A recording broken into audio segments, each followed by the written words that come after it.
সুপ্রিয় দর্শক, আসসালামু আলাইকুম ও রহমতুল্লাহ। আশা করি সকলেই ভালো আছেন।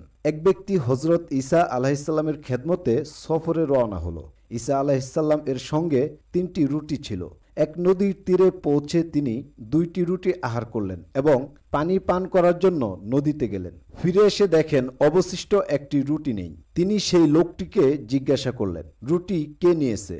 লোকটি উত্তর দিল, আমি জানি না। বন্ধুরা, আজকের এই রুটি চুরির ঘটনাটি জানার আগে আপনি যদি এই চ্যানেলে নতুন হয়ে থাকেন তাহলে চ্যানেলটি সাবস্ক্রাইব করে পাশে থাকা বেল বাটনটি অল প্রেস করে দিন। আর যারা করেছেন তাদের অসংখ্য ধন্যবাদ। তাহলে চলুন বন্ধুরা, আজকের ভিডিওটি শুরু করা যাক। তিনি লোকটিকে নিয়ে আবার রওনা হলেন। রাস্তা চলতে চলতে যখন তাদের ক্ষুধার উদ্রেক হলো তখন তিনি দূরে একটি হরিণী দেখতে পেলেন। তার সঙ্গে 2টি বাচ্চা ছিল। তিনি একটি হরিণীর বাচ্চাকে ডাকলেন। হরিণীর বাচ্চাটি কাছে আসলো। তিনি ওই হরিণীর বাচ্চাটাকে জবাই করলেন এবং বুনা করে সেই লোকটিকে নিয়ে আহার করলেন। অতঃপর তিনি হরিণীর বাচ্চাটিকে লক্ষ্য করে বললেন, আল্লাহর হুকুমে জিন্দা হয়ে যাও। সঙ্গে সঙ্গে হরিণের বাচ্চাটি জিন্দা হয়ে গেল। ঈসা আলাইহিসসালাম লোকটিকে বললেন, এই হরিণের বাচ্চাটি জিন্দা হয়ে যাওয়ার মোজেজা যিনি দেখালেন তার কসম দিয়ে বলছি, তুমি বলো রুটিটি কে নিয়েছে?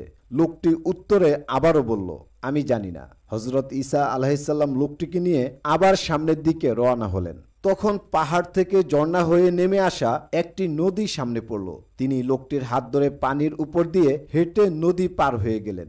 অতঃপর তিনি বললেন, যিনি বিনা নৌকায় আমাদের এই নদী পার হওয়ার মোজেজা দেখালেন তার কসম দিয়ে বলছি, তুমি বলো রুটিটি কে নিয়েছে? লোকটি আগের মতোই জবাব দিল, আমি জানি না। অতঃপর হজরত ঈসা আলাইহিসসালাম এক জঙ্গলের কাছে পৌঁছে বালি জমা করতে শুরু করলেন। যখন এক বিরাট বালির স্তূপ হয়ে গেল তখন সেই বালির স্তূপকে লক্ষ্য করে বললেন, হে বালি, আল্লাহর হুকুমে সোনা হয়ে যাও। তখনই বালির স্তূপটি সোনা হয়ে গেল।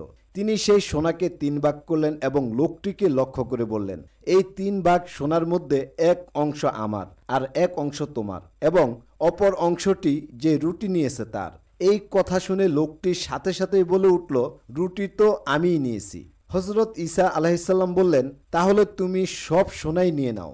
এই বলে লোকটা থেকে পৃথক হয়ে হজরত ঈসা আলাইহিসসালাম চলে গেলেন।